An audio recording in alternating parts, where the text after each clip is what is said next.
Good afternoon, ladies and gentlemen. Thanks for coming today to listen to my presentation about big topic, which is concealed space, hidden fires in buildings. My name is Badr Al-Bahlouli, working for Aramco 15 years. I'm working in industrial city, so my background is all about industrial facilities, industrial processes. I've picked this topic so it can be aligned with why am I here in Miami, to expose much to the structural firefighting tactics.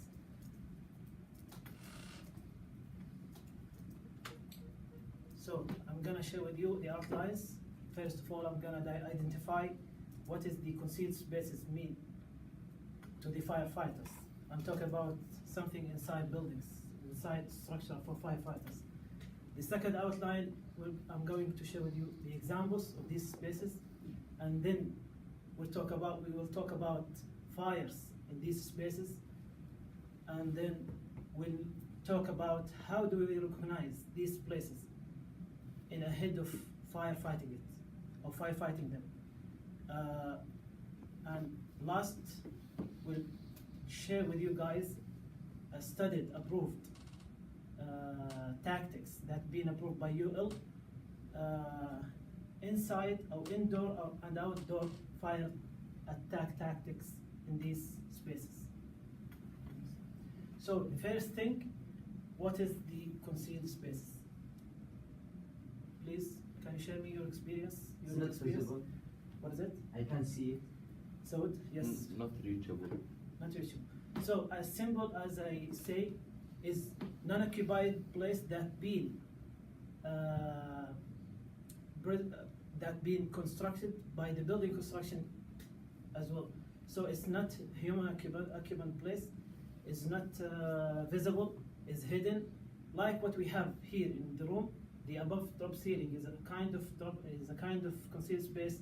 When we do a decorational renovation in our building and we build a wall in front of a wall, this void in between them will be considered as a concealed space. So these spaces, regardless, I'm not going to talk about the engineering, the fire blocking, the fire stoppers. I'm not going to talk about this. My topic is today about how to firefight in these places.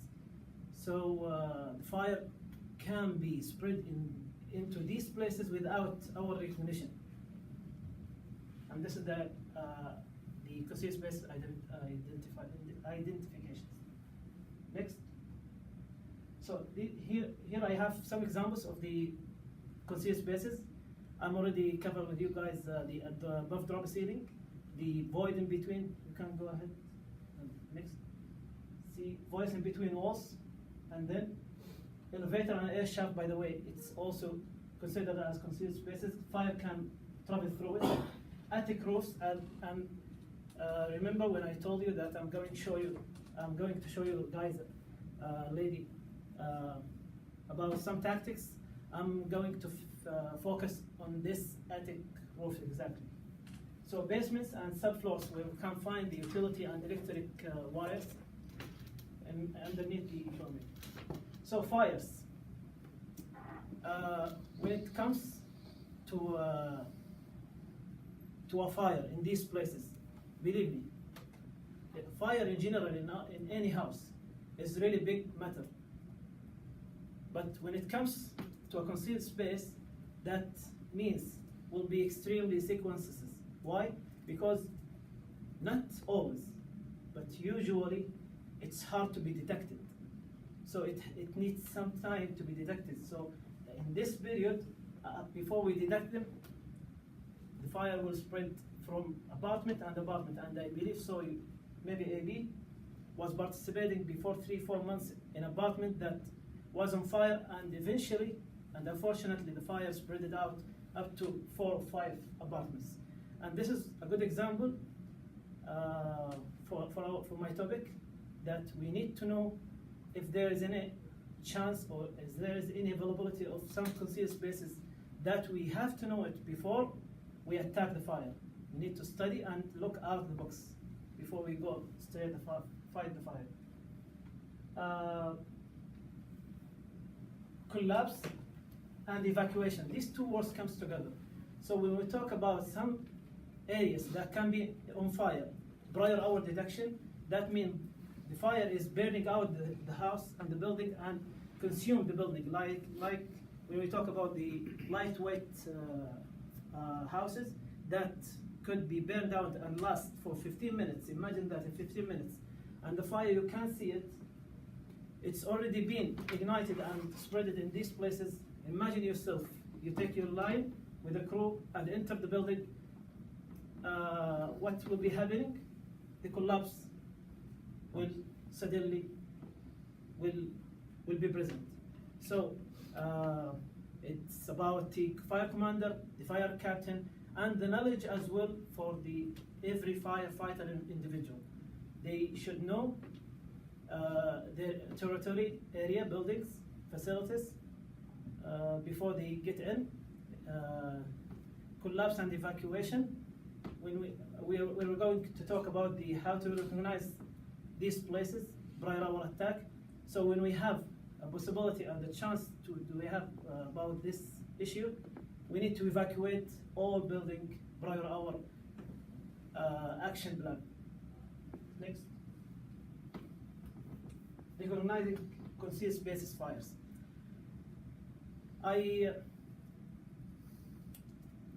First thing, I do believe that the building design itself can determine for me in ahead of time as pre-plan, can determine where can I find the concealed space inside or not. As example, here in Miami or US, the most houses here has the gable roof or the attic roofs. So in such building, as a pre-plan or as a firefighter working in this area, I consider my attack that will be included with a concealed space fire. So it's about the structural design first, and then smoke. Sometimes we see smoke coming from vents or seals, and the building is clear. You can't see any smoke, any fire from the doors and windows. That's we can say it's a really good sign that we'll have a hidden fire in some places that is concealed. The thermal imaging camera is a good tool for every firefighter, every company that detect any hot signatures in walls, in roofs, and behind things. Next. Now, this slide is talking about some tactics, approved studied tactics. I meant it to bring to you guys some approved and utilized studied cases regarding the attic roof, which is one example of the concealed spaces. We're talking about the gable roof. How do we attack the gable roof from gable roof on fire from outside and inside? And if you allow me just to let you see a short video about what I'm talking about. There's a typical attic fire in a Southern California home. This is a hip-style roof, and you got the fire that's burning inside the attic space. You can see the smoke coming from the attic vents. If you look closely at the doors and the windows, you see that it's clear inside. This is an indication that the fire is indeed in the attic. In this case, it's ventilation limited, oxygen deprived, but it is continuing to burn. How do we fight it? Gable roofs typically have gable-end vents. They come in all shapes and sizes, and some are designed in such a way where directing a hose stream through them may be difficult.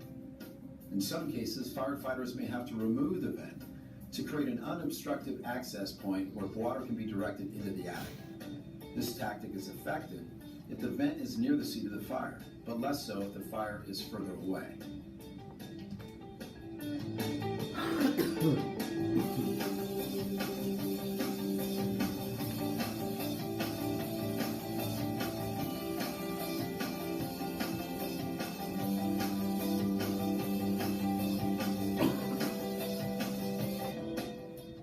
tactic is to direct a hose stream through the eaves or soffits. This may require pulling the soffit vents or removing the rafter blocks. UL tests have found this tactic to be effective in cooling the attic space as the water travels up the rafter bays and banks off the ridge, creating a sprinkler effect.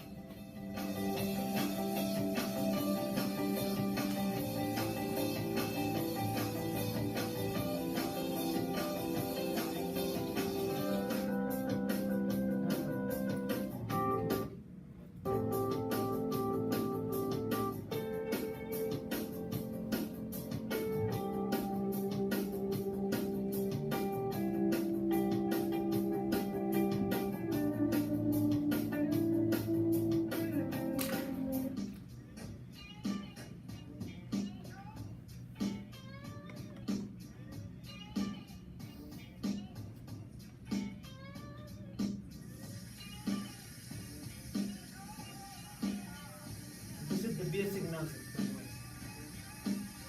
It works very well inside of this place. You can see how much water inside. With only a small opening from outside. And for that, you don't want If to exterior get some vents air are difficult to inside. access, and it is safe to position firefighters inside the structure, directing your hose stream through a small hole in the ceiling may be your best option. Prior to using this tactic, it is important to assess the structural stability of the ceiling and roof. Once you know it is safe to operate under the attic fire, you're ready to begin firefighting. Here's how it's done. Evaluate smoke conditions and use the thermal imager to locate the fire. Make a small opening in the ceiling where the hose stream can be directed for the most effective cooling from the safest location. Do not position crews directly under the fire. Move the nozzle around to wet as many surfaces as possible. Remember to keep the hole small to take advantage of the ventilation-limited environment. The less oxygen the fire receives, the better firefighter you are. Yes. Okay.